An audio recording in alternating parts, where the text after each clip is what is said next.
Good morning all of you. कल हमने सर्वनाम का टॉपिक किया था और उसका एक टाइप हमने कर लिया था।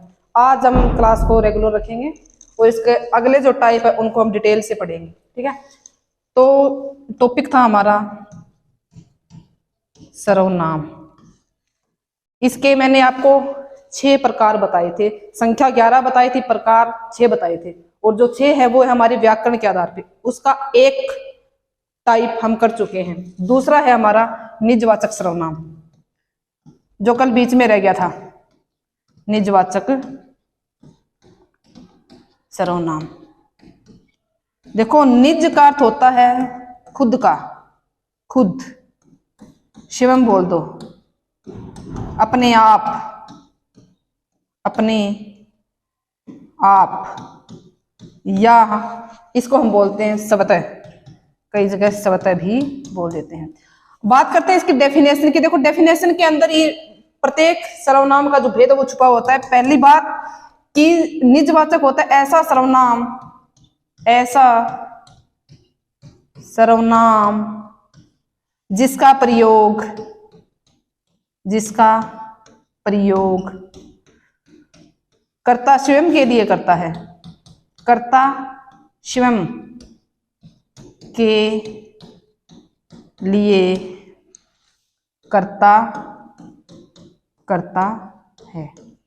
यानी ऐसा सर्वनाम जिसका प्रयोग कर्ता स्वयं के लिए करता है, वहां पे कौन सा सर्वनाम होता है? हमारा निजवाचक सर्वनाम होता है। फॉर एग्जाम्पल, मैं अपने आप ही चला जाऊंगा, चला जाऊंगा। मैं अपना खाना खुद खा लूंगा, खुद खा लूंगा। अब क्या है कि यहां पर मैं को देकर आपको पुरुषवाचक सर्वनाम पे नहीं जाना है, क्योंकि मैं के आगे भी कुछ लिखा हुआ है, अपने आप, खुद। ये वो शब्द है जो डायरेक्ट हमें आंसर तक लेके जाते हैं। यानी खुद आ गया निजवाचक, अपने आप आ गया निजवाचक। मैं अपना काम स्वयं ही कर लूंगा, या मैं अपना खाना खुद ही खा लूंगा। मैं स्वतः ही चला जाऊंगा, यानी खुद ही चला जाऊंगा। बात किसकी हो रही है? कर्ता के स्वयं की हो रही है, यानी सब्जेक्ट खुद के लिए जो काम कर रहा है, वहां पे हमारा कौन सा सर्वनाम होता है?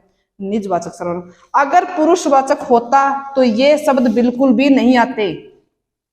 जैसे मैं कल विद्यालय नहीं जाऊंगा, विद्यालय नहीं जाऊंगा, नहीं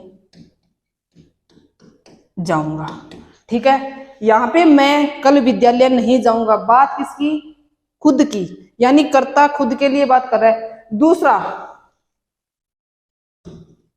तुम आप ही कर लो। ठीक है, मैं अपने आप देख लूंगा, अपने आप देख लूंगा, देख लूंगा। अब देखो, तुम आप ही कर लो, बात किसके बारे में हो रही है? तुम आप ही देख लो, यानी दूसरे के बारे में हो रही है। तो यहां पर जो आप शब्द है वो आएगा हमारा पुरुषवाचक सर्वनाम में, वाचक में। ठीक है, मैं अपने आप देख लूंगा, यानी मैं खुद देख लूंगा, तो आप यहां पे आएगा निजवाचक। एक शब्द को ध्यान में रखने से अच्छा है कि पूरे सेंटेंस का भाव समझो कि सामने वाला कहना क्या चाह रहा है। तो इससे हमारा क्या होगा? हमारी जो नॉलेज है वो इफेक्टिव हो जाएगी।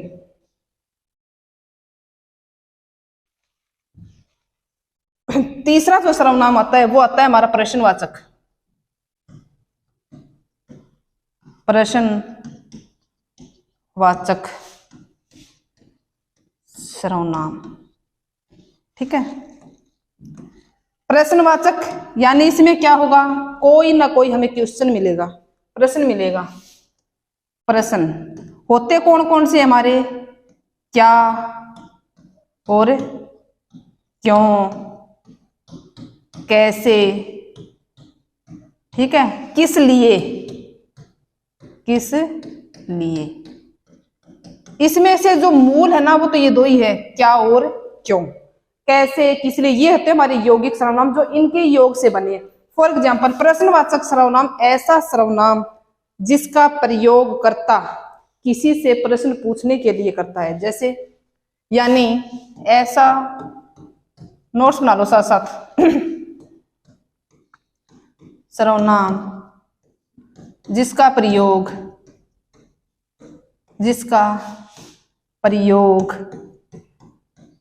कर्ता प्रश्न पूछने के लिए करता है, प्रश्न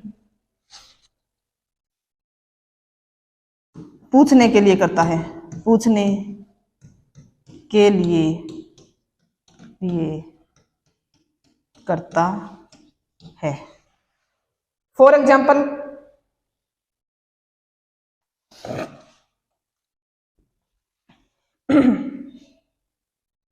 जैसे प्रश्नवाचक में प्रश्न पूछा जाता है, तुम क्या कर रहे हो, क्या कर रहे हो, और अंत में हमें क्या मिलेगा, क्वेश्चन मार्क मिलेगा, यानी प्रश्नवाचक चिन्ह मिलेगा। इस सर्वनाम की पहचान करने का सबसे बेस्ट तरीका यही है।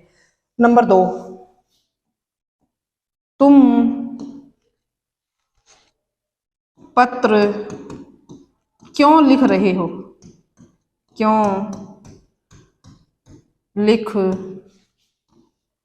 रहे हो, यानी तुम पत्र क्यों लिख रहे हो, यानी कर्ता क्या कर रहा है, क्वेश्चनिंग कर रहा है सामने वाले से, तुम ये काम है वो कर किस लिए रहे, क्यों कर रहे हो, आपका रीजन क्या है करने का, ठीक है। तो ऐसा सर्वनाम जहां पे कोई भी कर्ता किसी से कुछ भी पूछने के लिए जो सर्वनाम या जो शब्द प्रयोग करता है उसको हम बोलते हैं प्रश्नवाचक सर्वनाम, यानी क्वेश्चनिंग की जाती है। जैसे राम क्यों रो रहा है, ठीक है। यहाँ पे क्वेश्चन क्या है, भी रीजन पूछा जा रहा है, भी क्यों रो रहा है, ठीक है। सॉरी, यहाँ पे ठीक है। इसके बाद चौथा सर्वनाम आता है हमारा संबंधवाचक सर्वनाम, वाचक सर्वनाम।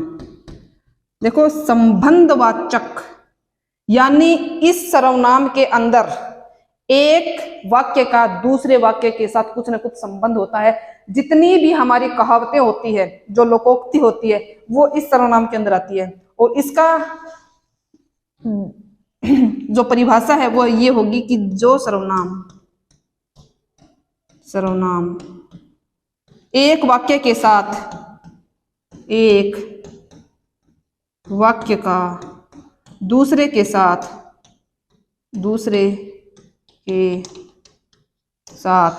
अपना संबंध बताते हैं, अपना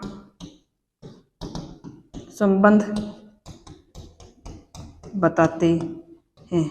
जैसे जो और सो, संख्या केवल 2 होती है, जो और सो।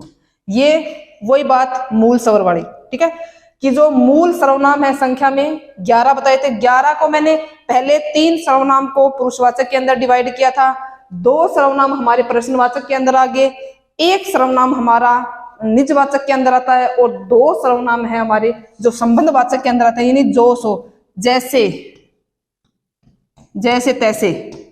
तैसे, ठीक है, जैसा वैसा या जैसी वैसी, ठीक है।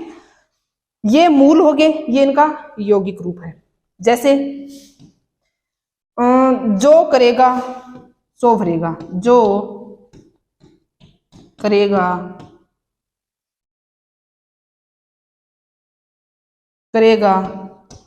सो भरेगा। संबंध है, देखो, जो करेगा सो भरेगा, भी जैसा हम करेंगे वैसा ही पाएंगे। जैसी करनी वैसी भरनी, यानी एक वाक्य का जो संबंध है वो दूसरे के साथ है, वो रिलेट करके दिखाया जाता है। जैसे जैसी करनी वैसी भरनी, वैसी भरनी, ठीक है। जो करना सो पाना, सो पाना। तो ये जो जैसी है, जो, वैसी और सो, ये हमारे किस में आएंगे? निजवाचक, सॉरी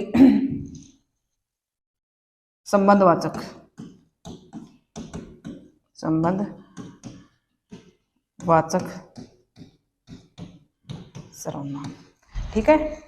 इससे अगला जो टॉपिक है सर्वनाम का ही रहेगा। उसमें जो हमारा पार्ट है वो फिफ्थ प्रकार, यानी निश्चयवाचक, निश्चयवाचक सर्वनाम, सर्वनाम, यानी जो सर्वनाम किसी भी निश्चित चीज का बोध करवाते हैं। जो सर्वनाम किसी भी निश्चित चीज का बोध करवाते हैं, चीज का बोध करवाते हैं। अब इस चीज को ध्यान से देखो, क्योंकि जो वह सर्वनाम है वो हमारा निश्चयवाचक कब होता है और पुरुषवाचक है वो कब होता है। अब देखो पहला क्वेश्चन, वह राम का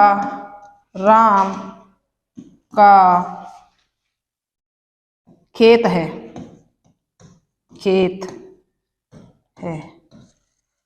वह राम का खेत है। बात किसके बारे में हो रही है? बात हो रही है यहाँ पे खेत के बारे में।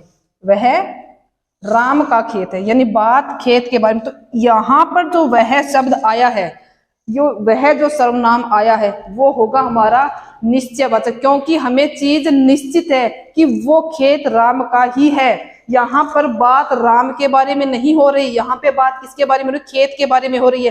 फॉर एग्जाम्पल, जैसे वह उसका दुश्मन है, उसका दुश्मन है। अब देखो दोनों वाक्यों को आप ध्यान से देखो, वह उसका दुश्मन, यानी उसका कौन है? कोई वस्तु है, कोई दीवार है, कोई प्राणी है, क्या है यहाँ पे? वह, सॉरी उसका एक प्राणी है। क्या है? प्राणी है।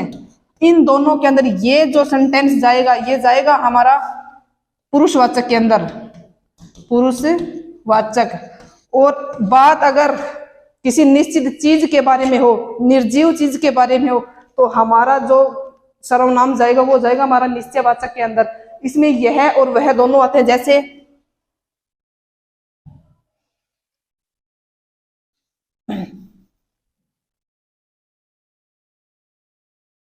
जैसे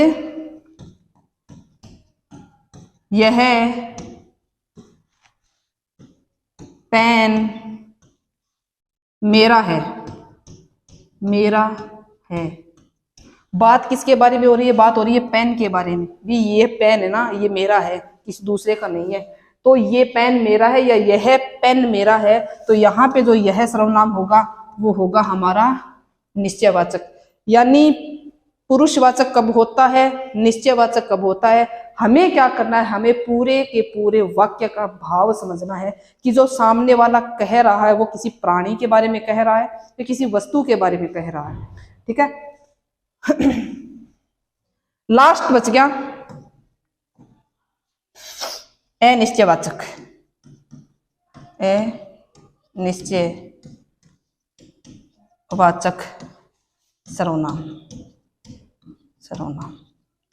अनिश्चयवाचक यानी यहां पर हमें कुछ भी निश्चित नहीं होता, ओनली हम आइडियाज लगाते हैं, अपना अंदाजा लगाते हैं। इसमें केवल 2 सर्वनाम आते हैं। फिर बता रही हूं, जो मूल सर्वनाम मैंने आपको 11 बताए थे, इन 11 के 11 को इन 6 पार्ट में हमने डिवाइड किया, लेकिन उनका जो यौगिक रूप होता है वो लिंग, वचन, कारक आदि के आधार पर परिवर्तित होता रहता है। अनिश्चित के अंदर आएगा कोई या कुछ, ठीक है। यानी जो सर्वनाम किसी अनिश्चित चीज का बोध करवाए, अनिश्चित यहाँ पे प्राणी भी हो सकता है, यहाँ पे वस्तु भी हो सकता है। कब प्राणी शब्द के लिए आएगा और कब हमारा वस्तु के लिए आएगा?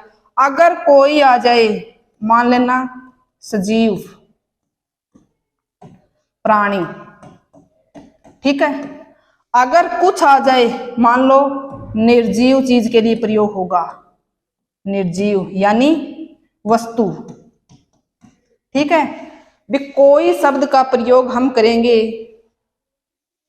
प्राणी के लिए और कुछ का प्रयोग करेंगे हम किसी भी वस्तु के लिए, और वस्तुएं हमें पता है कि निर्जीव होती है और प्राणी है वो हमेशा ही क्या होता है? सजीव होता है। फॉर एग्जाम्पल, घर में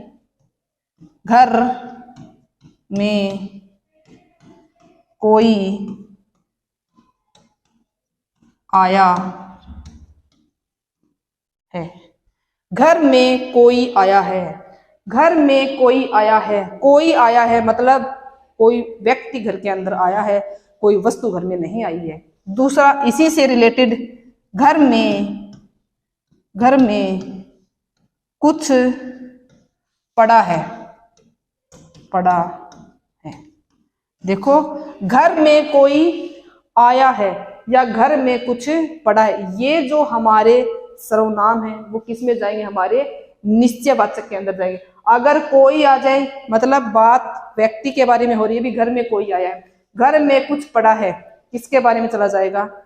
अनिश्चयवाचक है लेकिन हमारा निर्जीव है, ठीक है। बात किसके बारे में हो रही है? वस्तु के बारे में। हमारा सर्वनाम का जो टॉपिक है वो यहाँ पर खत्म होता है, और इसी से रिलेटेड मैं आपको 2-3 क्वेश्चन देती हूँ जो आप लोग करके लेके आओगे। पहला क्वेश्चन,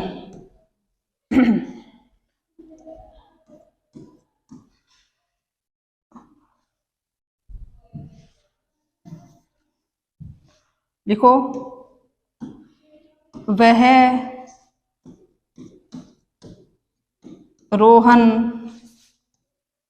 के पास पढ़ने जाता है,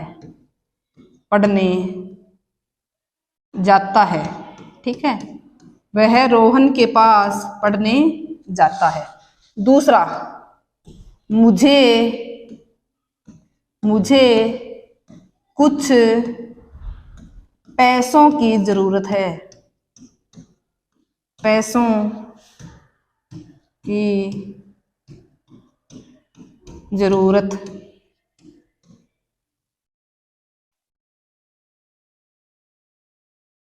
मुझे कुछ पैसों की जरूरत है। तीसरा क्वेश्चन लिखो, जहां चाहा वहां रहा, ठीक है।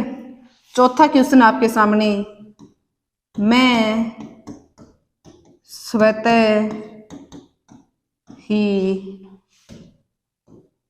नहा लूंगा, ठीक है। और 5th क्वेश्चन है आपका, तुम क्यों स्कूल जाते हो? स्कूल जाते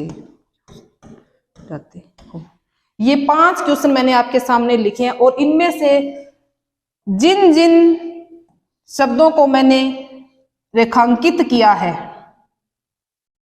ठीक है, आप इनमें ये बताओगे कि प्रत्येक वाक्य के अंदर कौन कौन सा सर्वनाम है, अगर है तो वो क्यों है। ये आपका होमवर्क फॉर्म में होगा, और अगला टॉपिक हम कल स्टार्ट करेंगे जो इसी से रिलेटेड होगा, यानी कंटिन्यू हमारे टॉपिक चलेंगे। आज के लिए अपनी क्लास में बस इतना ही। सभी बच्चों को मेरी तरफ से धन्यवाद।